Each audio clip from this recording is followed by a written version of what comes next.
Hey, what's up everyone? Welcome back to the channel. My name's Sam and this is 5 reasons why I think you should pick up the Canon EOS R in 2022. Alright, so the first reason why I think you should pick up the EOS R in 2022 is because of its amazing 30.3 megapixel CMOS sensor. Now this sensor is amazing. You can get some really good image quality with this sensor, and you can also bump it up to high ISOs and still get a clean image through it, so it's really good in low light as well. Also, with its 30.3 megapixel sensor, you can crop in a little bit as well and still capture a lot of the detail in the photo that you take, so you can crop in to try and get a different composition if you want to try and mix things up a bit and try and find different photos within one. So it's good that you can crop in and have that freedom in post-processing. If you're a portrait photographer or product photographer, I think you're going to be really happy with this sensor because it can capture really nice, clean and sharp images. You're really not going to go wrong with this sensor because it is really good. I'll be showing some of the photos that I have taken with this camera on screen now over the top, just so you can see how sharp and nice these photos are for portraits, product photography and landscapes. Honestly, this camera sensor is actually really good at capturing some stunning images, and I don't think you'll go wrong with it. I've not used it a lot at night, but there's been a lot of times, for example, in like my product photography where I have had to bump up the ISO quite a lot. But from when I have actually had to up the ISO a lot,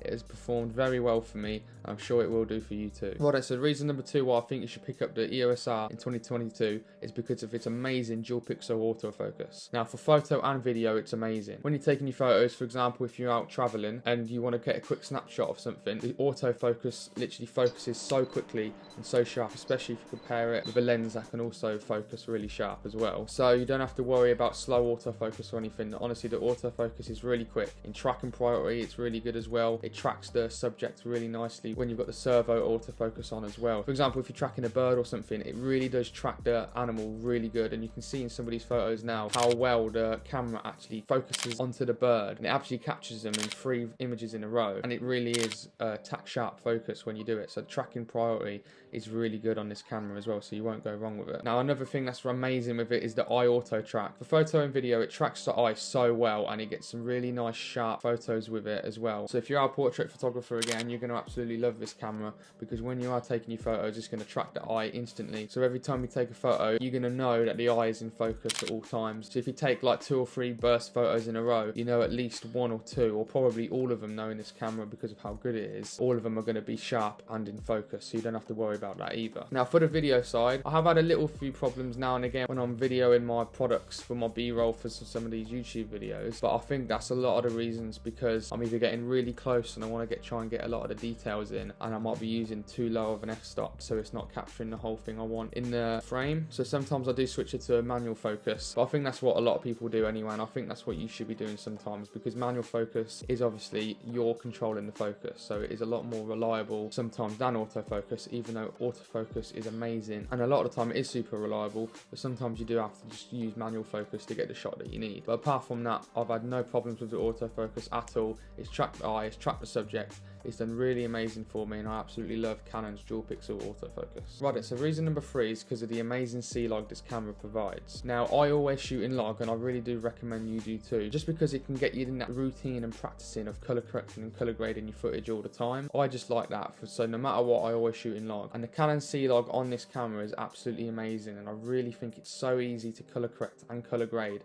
and you can get some really nice tones in your frame as well, so you can try and get it like that cinematic film look or anything by adding the different tones in the frame. You can shoot CLog up to 10-bit with an external recorder. Now I don't have an external recorder, but maybe one day I will, and I will be using it with this camera to test out the 10-bit in it as well. But obviously at the minute I've been using it without the external recorder, and I've been still getting some amazing shots with it, and I think once it's colour graded it looks absolutely amazing, and I don't think you'll have any problems with the CLog in this camera. The Canon colours are absolutely amazing in photo and video, so when you actually learn to colour grade and colour correct yourself, you'll have some stunning amazing shots when shooting in CLog with this camera. Right, so reason number 4 why I think you should pick this up in 2022 is because actually the price itself. So if you're a beginner and you've been practicing with your photography and videography over the past year or 2 or so, I'd say, and you want to step into the full frame world like I did, I really do think that for this price you can't really go wrong really. You can obviously go cheaper with the Canon RP or bump it up a little bit and get the Canon R6, and I was really on the fence between this and the R6. Now I would obviously love the R6, and one day I think I might get that camera as well as my main body with this as my second body. But as I was firstly starting out getting into the full frame world of Canon, I thought I'll go for the EOS R, and then that gives me more room to get some more lenses. And if I didn't get this Canon EOS R, I wouldn't have been able to get maybe my 70-200 or my 35mm 1.8, and I'd much rather have this camera and them two lenses than that R6 and maybe just one of them lenses. So I think the price you can get this camera is actually really good. If you can find a really good deal like I did, I went on this website called HDEW Cameras, I think it's called, and I got this camera for about £1,700 with Canon adapter, so you can put EF lenses onto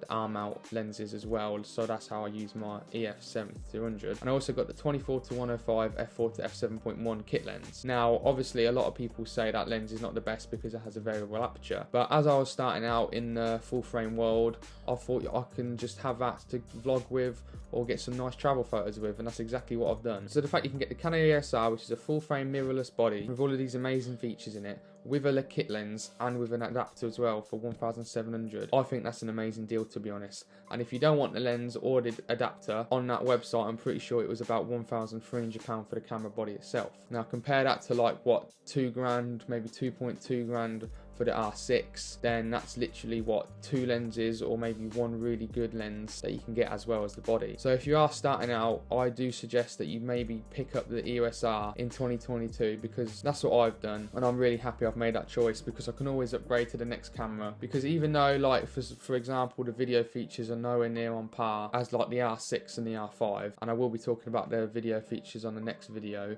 on 5 reasons why you shouldn't pick up the Canon EOS R in 2022, you're forced to try and get the best out of the camera as possible, and that's only going to make you a better photographer or videographer in the long run anyway. So by having a camera in 2022 when you're beginning with that doesn't have all the best features ever, it can actually be a benefit, because it really does push you to the limits, and you can really try and get the best out of your camera as you possible, and you can really master it. For that price, I think that's one reason why you should get it in 2022. There's a lot of bang for your buck in this camera, and I don't think you'll be disappointed with it. And then even when you do upgrade in the future for an R6 or an R5 or an R5C or whatever you want to get, the EOS R as a second body I think is absolutely amazing to have as a second body. Right then, so reason number 5 why I think you should pick this up in 2022 is the ergonomics itself. Now that is actually the one reason why I went for Canon over Sony when I swapped from Fuji back in September last year. I went to a camera shop and I picked up both the EOS R5, actually it was, and A7 III, and the R5 just felt really nice in my hands, and this is basically a carbon copy of the R5's body. Basically it's basically exactly the same, so it feels really nice in the hand, it feels really secure, I really like everything about it. But that was probably the biggest reason why I did actually go for Canon over Sony in the end, because I held both cameras in my hand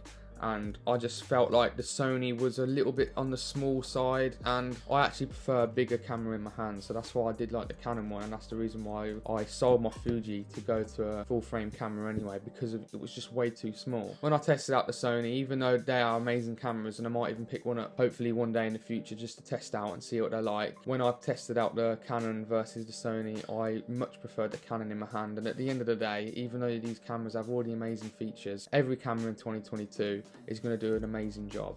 So really, one of the biggest reasons why you should pick up a camera at the end of the day is how it feels in the hand. You don't want to go around taking photos, taking videos on a camera that just doesn't feel comfortable or feel right in your hand at all. So make sure you do go out and test the cameras that you're thinking out in a camera shop just to feel the ergonomics of it. And also within the ergonomics of this camera, it's got a fully articulating screen that comes with it as well. So it's also really good for vlogging, it's good for getting these low down shots, good for getting high shots. It's really good for everything really, this articulating screen. So that's another reason why the ergonomics are really good in this camera as well. It's also got a top LCD screen, so that can be useful. Some people like it, some people don't. I do like it, but I don't really use it too much to look at. I look at it for the battery levels, and I do actually look at it at my settings sometimes to see what I'm actually on. So it's good in that way, and it's also good at night, so you can look at the top LCD screen instead of the back LCD screen, so it don't blind you like in the middle of the night or something. You can literally just press a little light button at the top, and then you can see all your settings that way. So that's also really good for that as well. So I think the 5th reason why is because the ergonomics are really good, and I absolutely love it so much. Pair that with the Canon EOS battery grip, makes the ergonomics even better, because vertical shooting just makes it way more comfortable, and even horizontal shooting, it's nice to grab that bottom bit and it just gives you a firmer grip in the hand. So that's the 5th reason why I think you should pick up the EOS R in 2022. So thank you very much for watching this video. I really did hope you enjoyed, and I hope it did help your decision whether to pick this camera up over another one. So if you did, hit that like button, and then make sure you are subscribed so you don't miss the video out on Monday on 5 reasons why I don't think you should pick up the Canon EOS R in 2022, because there are a lot of reasons why I also don't think you should pick this up as well. So make sure you are subscribed so you don't miss that video on Monday. So thank you very much for watching. I really do appreciate it. If you do want to buy this camera, the link is in the description below, so you can go buy it if you want to, and I'll see you guys on the next video. See you later.